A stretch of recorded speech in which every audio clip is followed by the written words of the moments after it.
વિદ્યાર્થી મિત્રો, હવે આપણે લાસ્ટ સંવેદન, ધ્યાન અને પ્રત્યક્ષીકરણ આ ટોપિક આપણે એમાંથી બે ટોપિકોના ઓલરેડી વિડીયો અપલોડ કરી ચૂકેલા છીએ અને હવે એક નવો લાસ્ટ ટોપિક છે તમારો, જેનું નામ છે પ્રત્યક્ષીકરણ. પ્રત્યક્ષીકરણ એવું ટોપિક છે કે જેની અંદર આપણે દુનિયાની અંદર આનો અહેસાસ કરીએ છીએ, પણ આપણને ખબર નથી કે સાહેબ આપણે કઈ રીતે અહેસાસ કરીએ છીએ. સમજાય છે? સંવેદન થવું અને પ્રત્યક્ષીકરણ થવું, આ બંને વસ્તુઓ મતલબ એક જ સાથે થાય છે. આમ તો પ્રક્રિયાઓ બંને અલગ અલગ છે, સંવેદન અલગ છે અને પ્રત્યક્ષીકરણ વસ્તુ અલગ છે, પણ બંને જોડે જ થાય છે. જેવી રીતે કે હું તમને સમજાવું, તમને વરસાદનું ટીપું તમારા શરીર ઉપર, હાથ ઉપર પડ્યું. અત્યારે વરસાદની સિઝન ચાલે છે એટલા માટે વરસાદનું ઉદાહરણ લઈ લઈએ તો સારું રહેશે. વરસાદનું એક ટીપું, પાણીનું ટીપું તમારા હાથ ઉપર પડે છે તો તમને એક તો અહેસાસ એ પ્રકારે થાય છે કે કંઈક અડક્યું. પહેલું એને આપણે કહીશું સંવેદન, કંઈક અડક્યું, એનો મતલબ શું થવો? સંવેદન થવું. અને જ્યારે એ વરસાદનું ટીપું જે પાણી છે એ ઠંડુ હોય ત્યારે આપણને કેવું લાગે છે? શીતળતાનો અહેસાસ થાય છે કે નથી થતું? ઠંડકનો અહેસાસ થાય છે કે નથી થતું? શરીરના ઉપર ઠંડકનો અહેસાસ થાય છે. અને આપણે પછી એને જોઈએ છીએ કે ભાઈ વરસાદનું ટીપું છે, એને ઓળખીએ છીએ, એને સમજીએ છીએ કે આ શું છે, તો એ આપણે ઓળખીએ છીએ વરસાદનું ટીપું છે. તો આ પ્રક્રિયા એટલે પ્રત્યક્ષીકરણ. પ્રત્યક્ષીકરણ કોઈ પણ વસ્તુ, વ્યક્તિ કે પછી પરિસ્થિતિ, દરેક વસ્તુના માટે આપણે પ્રત્યક્ષીકરણ કરતા હોઈએ છીએ. ચલો પહેલા તો ટોપિકને આજે સમજવાનો છે પ્રત્યક્ષીકરણ, કારણ એટલા માટે કે આપણે લાસ્ટ ટોપિકો બંને જોઈ ગયેલા છીએ, સંવેદન અને ધ્યાન. આ બંને ટોપિકો જોઈ ગયા હતા. હવે નેક્સ્ટ આપણો કયો ટોપિક છે? પ્રત્યક્ષીકરણ. પહેલા તો અર્થ અને વ્યાખ્યાને સમજી લો. તો આસપાસના જગત પ્રત્યે સભાન થવાની પ્રક્રિયા એટલે પ્રત્યક્ષીકરણ. આજુબાજુની દુનિયાને સમજવાની પ્રક્રિયા એટલે પ્રત્યક્ષીકરણ. નાનું બાળક હોય, આપણે શરૂઆત બાળપણથી કરીએ. નાનું બાળક હોય અને એ બાળક જ્યારે ધીમે ધીમે ધીમે ધીમે મોટું થતું જાય ને, ત્યારે બાળકને કશી ખબર ના હોય કે કઈ વસ્તુ સારી છે, કઈ વસ્તુનો કઈ રીતે ઉપયોગ થાય, શું આ વસ્તુ શાના માટે બનાવવામાં આવેલી છે, આ બધી વસ્તુ વિશે એને કશી ખબર હોતી નથી. બાળક તો રસ્તામાં જતો સાપ હશે એને પણ શું કરી નાખશે? પકડી પાડશે ને. કેમ? બાળકને ખબર છે કે સાપ કેવો હોય? ઝેરીલો હોય. બાળકને ખબર નથી. કેમ? બાળકને એનું પ્રત્યક્ષીકરણ નથી. અને બાળકને જ્યારે એના વિશે જણાવવામાં આવે કે બેટા આ સાપ કહેવાય, આ સાપને અડકાય નહીં, જો એ અડકી જવાય તો સાહેબ શું થાય? આપણને જોરદાર બાઈટ આપી દે કે આપણો હગો નથી પાછો. સમજ પડે છે ને? હા, એટલા માટે કે એનું પ્રત્યક્ષીકરણ થશે તો બાળક એનાથી શું થશે? દૂર રહેવાની કોશિશ કરવાનું છે. વસ્તુ સમજાય છે? બરાબર. તો પ્રત્યક્ષીકરણ એટલે કે આ દુનિયાની અંદર જેટલી પણ ચીજ વસ્તુઓ છે ને એના પ્રત્યે સભાન થવાની પ્રક્રિયા. સભાન એટલે કે એનાથી જાગૃત થવાની પ્રક્રિયા, એને ઓળખવાની પ્રક્રિયા એટલે કે પ્રત્યક્ષીકરણ. સમજાય છે? હવે એક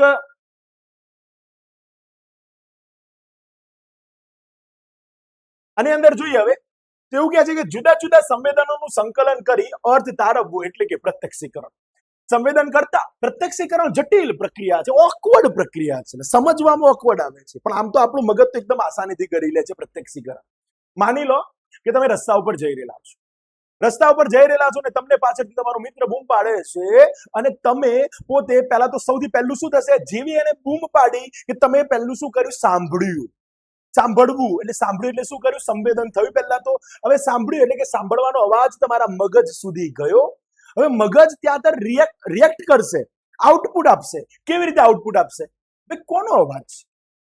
પાછળ ફરીને તમે જુઓ છો, પાછળ ફરીને તમે જુઓ છો, તમારા મિત્રને જુઓ છો અને મિત્રને જોતાની સાથે, એનો ચહેરો જોતાની સાથે તમને એનું નામ, હસબ નસબ, જે કંઈ પણ એની ડિટેલ, જે કુંડળી જાણતા હોય બધું તમને યાદ આવી જાય છે. આવી જાય છે કે ના? આ પ્રત્યક્ષીકરણ. પહેલું સૌથી પહેલા પ્રત્યક્ષીકરણની સૌથી પહેલા શરૂઆત કોના દ્વારા થયેલી છે? કોના દ્વારા થયેલી છે? સંવેદન દ્વારા. સૌથી પહેલા શું થાય છે? સંવેદન. પહેલા સંવેદન થાય પછી પ્રત્યક્ષીકરણ થાય. ડાયરેક્ટ પ્રત્યક્ષીકરણ થતું નથી. હવે શું કહે છે? તો જો સંવેદનોનો સંબંધ ઉદ્દીપકો સાથે છે અને આ સંવેદનો જ્ઞાનેન્દ્રિયો દ્વારા, જ્ઞાનેન્દ્રિયો બધાને ખબર છે ભાઈ, જ્ઞાનેન્દ્રિયો કેટલી? 5. કેટલી? 5. કઈ કઈ? આંખ, કાન, નાક, જીભ, ત્વચા. આ બધા ઓળખો છો ને? 5 જ્ઞાનેન્દ્રિયો. જ્ઞાનેન્દ્રિયો દ્વારા મગજ સુધી સંદેશો પહોંચતા મગજ દ્વારા તેનું અર્થઘટન થાય છે. સિમ્પલ વસ્તુ છે ને ભાઈ, કે જેવો અહેસાસ, એક્ઝામ્પલ તરીકે રસ્તા ઉપર જોરદાર ચાલી રહેલા છો, બસ એકદમ એકદમ ખુશમિજાજની સાથે ચાલી રહેલા છો અને ઓચિંતાનો તમને રસ્તાની અંદર પગની અંદર કાંટો વાગે તો શું થાય? તરત જ તમારો પગ કેવો થઈ જાય? ઉંચકાઈ જાય ને, પગ ઊંચો થઈ ગયો. હવે પગ ઊંચો થઈ ગયો એટલે શું કરશો તમે પહેલા તો શું કરશો? પગ નીચે તમારો હાથ લઈ જાશો. હવે હાથ લઈ જઈને ત્યાંથી પગમાંથી જે કંઈ પણ વાગ્યું હોય એને તમે નીકાળો છો. તમે જુઓ છો ભાઈ કાંટો છે. જોયા પછી ખબર પડી ને ભાઈ આ કાંટો છે. જોયું પણ નહોતું એના પહેલા ખબર પડી કે કાંટો જ વાગ્યો હશે. કદાચ તાર બી વાગી શકે, કોઈ કાંકરી બી પગની અંદર ઘૂસી શકે છે. સિમ્પલ વસ્તુ છે ને. મતલબ પ્રત્યક્ષીકરણ એ આપણે જ્યારે નજરેથી નિહાળીએ છીએ અને મગજ એના ઉપર અર્થઘટન કરે છે, મગજ એને ઓળખવાની કોશિશ કરે છે, ત્યારે માણસને પ્રત્યક્ષીકરણ થાય છે.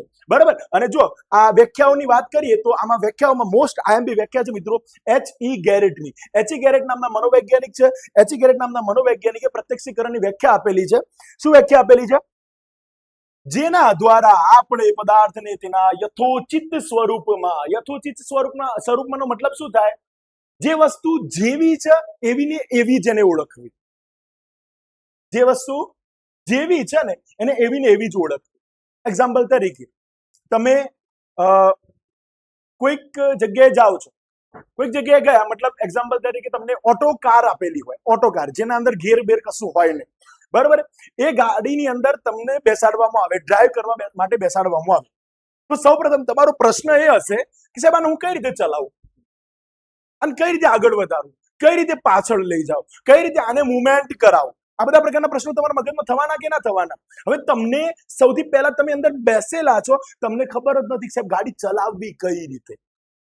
તો જ્યારે તમને બાજુમાં રહેલો એ કોઈ વ્યક્તિ જે નિષ્ણાત હોય, બરાબર, એ નિષ્ણાત તમને સમજાવશે કે ભાઈ આવી રીતે આને ગાડીને ચલાવવાની, આમ કરવાનું, તેમ કરવાનું. આવી રીતે તમને જ્યારે સમજાવે ત્યારે તમે એનું પ્રત્યક્ષીકરણ કરો છો, એના વિશે અર્થઘટન કરો છો, એના વિશે સમજણ પ્રાપ્ત કરો છો. અને સમજણ પ્રાપ્ત કર્યા બાદ પછી તમે ધીમે ધીમે શું કરી શકો છો? ગાડી ચલાવી શકો છો. સિમ્પલ છે ને. ઘણા બધા બાળકો સાયકલ ચલાવતા હોય છે, તો સાયકલો તો બધા જ જોઈ છે, સાહેબ આને સાયકલ કહેવાય. પણ જ્યારે પહેલી વાર બાળક સાયકલ ચલાવતું હોય ત્યારે બાળક પહેલા પોતે શીખે છે. કઈ રીતે? એને સમજે છે કે ભાઈ આના એક રીતે આવી રીતે પેન્ડલ લગાવવું, પછી ફરીથી આવી રીતે પેન્ડલ લગાવવું, જેનાથી ધીમે મારી સાયકલ આગળ જશે. બરાબર. તો અહીંયા શું કહે છે? તો જો જેના દ્વારા આપણે પદાર્થને તેના યથોચિત સ્વરૂપમાં ઓળખીએ છીએ તેને શું કહે છે? પ્રત્યક્ષીકરણ. H.E. ગેરેટની વ્યાખ્યા છે, કમ્પલસરી યાદ કરી લેવાની છે. H.E. ગેરેટની વ્યાખ્યા 110% મોસ્ટ આઈએમપી વ્યાખ્યા છે મિત્રો. કારણ એટલા માટે કે વારંવાર પૂછાયેલી છે, એક્ઝામ્પલની અંદર બી એક્ઝામોની અંદર બી પૂછાયેલી છે, અથવા તો MCQ ની અંદર બી પૂછાયેલી છે, શોર્ટ ક્વેશ્ચન ની અંદર બી પૂછાયેલી છે. પ્રત્યક્ષીકરણની H.E. ગેરેટની વ્યાખ્યા જણાવો. ઓકે. એના પછી ક્યાં છે? હિલગાર્ડ, એટકિન્સન અને એટકિન્સન શું કહે છે? પ્રત્યક્ષીકરણ એવી પ્રક્રિયા છે જે દ્વારા આપણે આપણા પર્યાવરણમાંના ઉદ્દીપકોનું, પર્યાવરણમાં તો ઘણા બધા ઉદ્દીપકો છે સાહેબ. આ દુનિયામાં તમારા સિવાય જેટલી પણ ચીજ વસ્તુઓ છે ને એ બધી ઉદ્દીપક. તમારા સિવાય જેટલી પણ ચીજ વસ્તુઓ છે, વ્યક્તિ, વસ્તુ, પરિસ્થિતિ, બધી જ વસ્તુઓ શું છે? ઉદ્દીપક. એક્ઝામ્પલ તરીકે તમે રસ્તામાં જઈ રહેલા છો અને કોઈક ઉદ્દીપકે તમને બોલાવે, એટલે કોઈક વ્યક્તિએ તમને બોલાવે, તો ઉદ્દીપકના કારણે તમને સંવેદન થયું, મતલબ કે સંભળાયું, તો એ ઉદ્દીપક આપણે કહી શકીએ. તો એ જ કહે છે ને કે પ્રત્યક્ષીકરણ એવી પ્રક્રિયા છે કે જેના દ્વારા આપણે આપણા પર્યાવરણમાંના ઉદ્દીપકોની તરેનું સંગઠન અને અર્થઘટન કરીએ છીએ. ભાઈ આ વસ્તુ આવી છે, આ વસ્તુનો આવી રીતે ઉપયોગ થાય. બાઇક છે સાહેબ, બાઇક જોઈ પણ બાઇક ચલાવતા નથી આવડતી, બાઇક કઈ રીતે કામ કરે છે એ ખબર નથી પડતી. એના વિશે તમે સમજ પ્રાપ્ત કરશો ને ત્યારે એનું અર્થઘટન મળશે. આજના સમયમાં મનોવૈજ્ઞાનિકો હોય કે પછી સાયન્ટિસ્ટ હોય, વૈજ્ઞાનિકો હોય, એ બધા લોકોના મગજમાં છે ને સૌથી પહેલા પ્રત્યક્ષીકરણની શરૂઆત પહેલા સંવેદનથી થાય છે, જોવાથી. ન્યૂટનની વાત કરીએ આપણે. ન્યૂટને સાહેબ બહુ મોટો એક નિયમ આપ્યો. કયો નિયમ આપ્યો? ગ્રેવિટીનો નિયમ. બરાબર. ગ્રેવિટીનો નિયમ આપે, ભાઈ ગ્રેવિટી બતાવી કે ભાઈ પૃથ્વીની અંદર ગ્રેવિટી રહેલી છે, જેના કારણે દરેકે દરેક ચીજ વસ્તુઓ કઈ જગ્યાએ જાય છે? પૃથ્વી તરફ ખેંચાય છે. એને સૌથી પહેલા શું કર્યું? જોયું. સફરજન નીચે પડતા એને શું કર્યું? જોયું. સફરજન નીચે પડતા જોયું, મતલબ સંવેદન થયું. પછી એના મગજમાં અર્થઘટનની પ્રક્રિયા શરૂ થઈ ને. પછી પ્રક્રિયા શરૂ થાય છે ને ભાઈ કેમ નીચે જ પડ્યું, નીચે પડતા પહેલા જોયું, પહેલું સંવેદન થયું, પછી એની પ્રક્રિયા શરૂ થઈ ને, અને એના પછી એને એના ઉપર રિસર્ચ કરવાનું શરૂ કર્યું કે શું દરેક વસ્તુ નીચે જ જાય છે સાહેબ. અને એના પછી એને બહુ મોટો એક નિયમ આપ્યો, કયો જેને આપણે બધા ભણીએ છીએ. કયો નિયમ છે ભાઈ? પ્રત્યક્ષીકરણ. કયો? ગ્રેવિટીનો નિયમ. ઓકે, ચલો એના પછી કે છે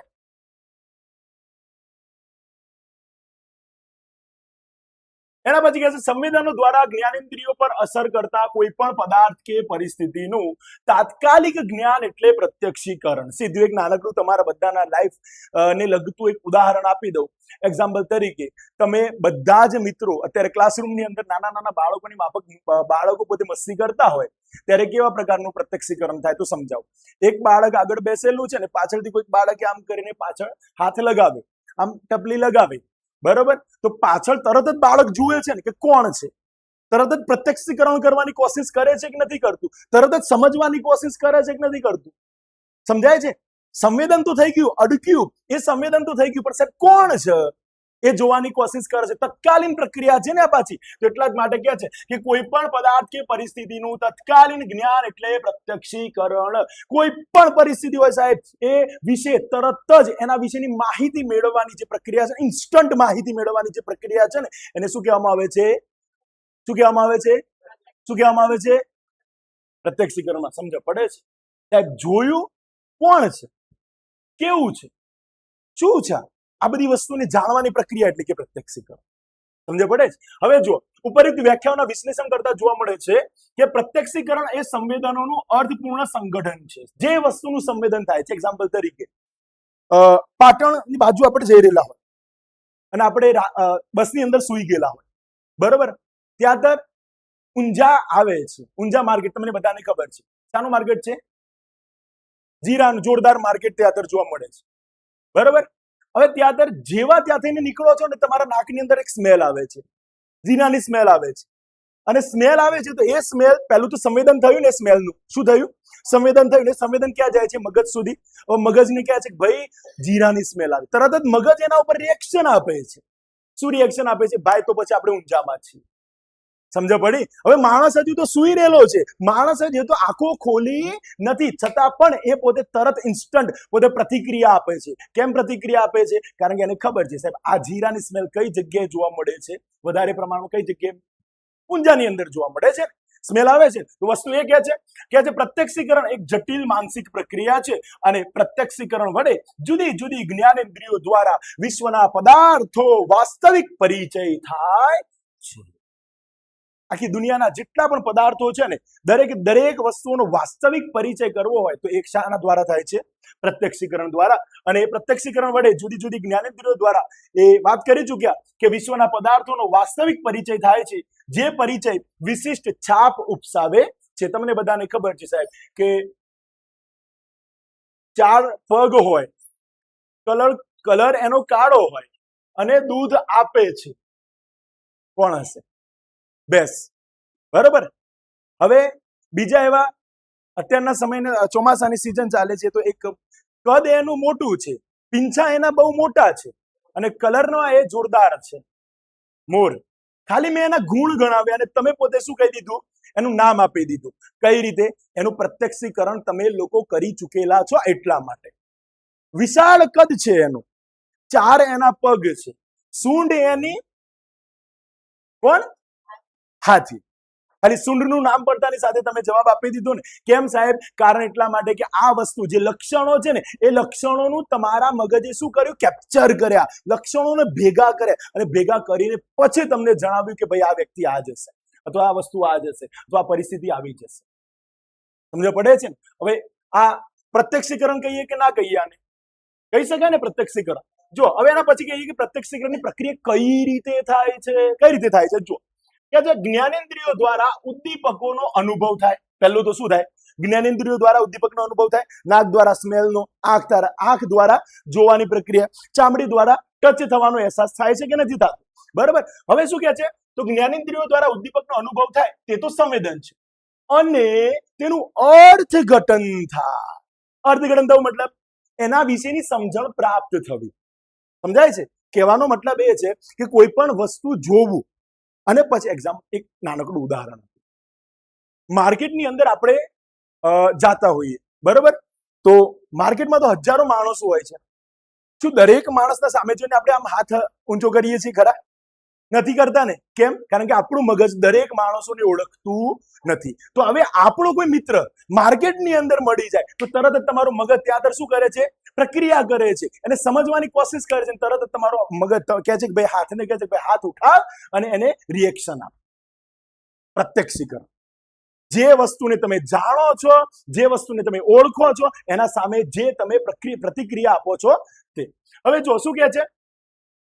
આ પ્રત્યક્ષીકરણની પ્રક્રિયા વિગતે સમજીએ તો વ્યક્તિનું ધ્યાન પદાર્થ, વસ્તુ કે વ્યક્તિ ઉપર જાય કે તરત જ જે તે જ્ઞાનેન્દ્રિય એ સંદેશો કરોડરજ્જુ વડે મગજ સુધી પહોંચાડે છે. પહેલું તો જોયું, સમજ્યા, મગજ સુધી સંદેશો પહોંચી ગયો. અને આંખ, નાક, કાન જેવી જ્ઞાનેન્દ્રિયોથી થતી સંવેદનાની ઉત્તેજના મગજમાં પહોંચે છે અને મગજ અને તેના કેન્દ્રો આ સંવેદનાઓ પર પ્રતિક્રિયા કરે છે અથવા પ્રક્રિયા કરે છે અને ઉદ્દીપકોની સમજ કેળવાય છે.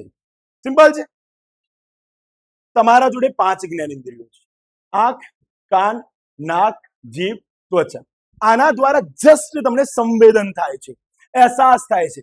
આંખથી જોયું એ સંવેદન છે, કાનથી સાંભળ્યું એ સંવેદન છે, નાકથી સ્મેલ લીધી એ સંવેદન છે, જીભથી ટેસ્ટ કર્યો એ સંવેદન છે. અને છેલ્લું ચામડી. ચામડી પર જે કંઈ પણ આપણને અહેસાસ થાય છે, કયા કયા અહેસાસ થાય છે? ઠંડી, ગરમી, સ્પર્શ, દબાણ, આ બધા જે અહેસાસ થાય છે ને, આ બધું શું છે? જસ્ટ સંવેદન છે. પણ એ એક્ઝામ્પલ તરીકે તમને કોઈકે પાછળથી કોઈ શિક્ષકે તમને માર્યા હોય, કોઈ શિક્ષકે તમને એક લાકડી વડે માર્યા હોય તો સાહેબ અડકવું, લાકડીનું તમારા શરીરને અડકવું એ સંવેદન છે. પણ સાહેબ તમારો હાથ આમ કરીને ઝંઝોડાવવો ને એ શું છે? પ્રત્યક્ષીકરણ. સાહેબ દુખાવો થયો ત્યારે તમે એ પ્રકારનું વર્તન કરો છો ને, તો આ વસ્તુ બતાવે છે કે છે ને સંવેદન અને પ્રત્યક્ષીકરણ અલગ મનોવ્યાપાર કહેવાય. આમ તો બંને અલગ અલગ વસ્તુ છે. બંને વસ્તુ કેવું છે? આમ તો સંવેદન આખી પ્રક્રિયા અલગ છે. સંવેદન સાહેબ આપણે બજારમાં કરીએ છીએ તે સાહેબ બજારની અંદર ભલે અનનોન વ્યક્તિ છે છતાં પણ આપણે અનનોન બી જોઈ શકીએ છીએ, પણ એના વિશે આપણા મગજમાં કોઈ વિચારો ઉત્પન્ન થતા નથી. પણ જે વસ્તુને તમે જાણો છો ને એના ઉપર તમારું મગજ શું કરે છે? અર્થઘટન કરે છે, એને સમજવાની કોશિશ કરે છે. એક્ઝામ્પલ તરીકે વર્ષો પછી તમારો મિત્ર તમને મળતો હોય, વર્ષો પછી તમારો મિત્ર તમને મળે અને તમારી સામે આવીને તમારા આગળ તમારા મિત્ર તમને શું કરે છે? ઓળખાણ કઢાવે છે કે ભાઈ આપણે આ જગ્યાએ મળ્યા હતા, આમ છે, તેમ છે, ફલાણું, જે કંઈ પણ હોય તે તમારી સામે ઓળખાણ કઢાવે છે અને ધીમે ધીમે તમારું મગજ એ રસ્તા ઉપર પ્રતિક્રિયા કરે છે. અને એ પ્રતિક્રિયા કરીને પછી જે અસલ ચેર, હા, પછોચંદરનું તમને યાદ આવે છે. પેલું આપણે મનોવૈજ્ઞાનિક ભાષામાં એને શું કહીશું? આંતરસૂજ થાય છે, પસંદાનું યાદ આવે છે. તો આ પ્રત્યક્ષીકરણ થયેલું કહેવાય કે ના કહેવાય? શું કહે છે? તો જુઓ, સંવેદન અને પ્રત્યક્ષીકરણ આમ તો મનોવ્યાપાર કેવા કહેવાય? અલગ અલગ મનોવ્યાપાર કહેવાય, પણ શારીરિક પ્રક્રિયામાં અને વાસ્તવિક અનુભવમાં બંને સળંગ મનોવ્યાપાર છે. ઇન્સ્ટન્ટ થતી પ્રક્રિયા છે. પગમાં કાંટો વાગ્યો, તરત જ પગ ઊંચો કરીને કાંટો નીકાળી દીધો. સળંગ પ્રક્રિયા. સંવેદન એટલે જસ્ટ ટચ થવું, આ સંવેદનની પ્રક્રિયા છે. પણ એને નીકાળી લેવો ને કાંટો જોઈ લેવો ને, આ કહેવાય પ્રત્યક્ષીકરણ. પણ સાહેબ આ વસ્તુ કેવી છે? બંને ભલે અલગ અલગ છે છતાં પણ બંને જોડાયેલી પ્રક્રિયાની માફક કામ કરે છે કે નહીં? તમે કોઈ દિવસે અહેસાસ થયો કે સાહેબ કાંટો વાગ્યો, એ મેં પહેલા વિચાર્યું કે સાહેબ આ સંવેદન થયું, અને પછી કોઈ દિવસ એવું વિચાર્યું કે હવે સાહેબ કાંટો નીકાળો અને જોવું, આ પ્રત્યક્ષીકરણ થયું. આવું તમે કોઈ દિવસ વિચારતા નથી. બંને પ્રક્રિયા માનસિકતાના આધારે બંને પ્રક્રિયા એકદમ સળંગ થાય છે, સરખી રીતે થાય છે, જુદી પાડી શકાતી નથી. અને શું કહે છે? આમ પ્રત્યક્ષીકરણની પ્રક્રિયામાં સંવેદન, મગજમાં થતી પ્રક્રિયા અને તેના અર્થઘટનની ઉપજતી સમજનો સમાવેશ થાય છે અને તે એક સળંગ પ્રક્રિયાના સ્વરૂપે અનુભવી શકાય છે. કેવી પ્રક્રિયાના સ્વરૂપે અનુભવી શકાય છે? સળંગ. હવેનો જે ટોપિક છે મિત્રો, એ ટોપિકના અનુસંધાનની અંદર આપણે જો જોઈએ